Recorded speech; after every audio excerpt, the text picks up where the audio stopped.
આજે હું વિસાવદરની જનતાને નતમસ્તક વંદન કરું છું. વિસાવદરની જનતાને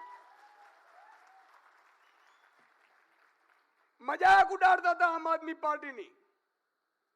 એવું કહેતા હતા કે ક્યાં ગયા તમારા અરવિંદજી, ક્યાં ગયા સાવણાવાળા, તમે બધા હારી ગયા. ગોપાલ ઇટાલિયા હારી ગયા, મનોજ છોરટિયા હારી ગયા, સાગર રબારી હારી ગયા. મિત્રો, એક સમય હતો મેં ભગવાનને પ્રાર્થના કરી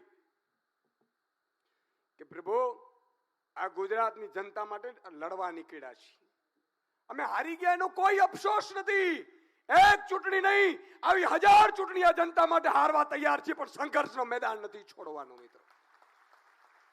અને ત્યારે જ્યારે બેઠા હતા એમાં એક ઉપર એક પાર્ટી ઉપર તરાપો મારવાની ચાલુ કરી. ભાજપે પાર્ટી તોડવાની કોશિશ કરી.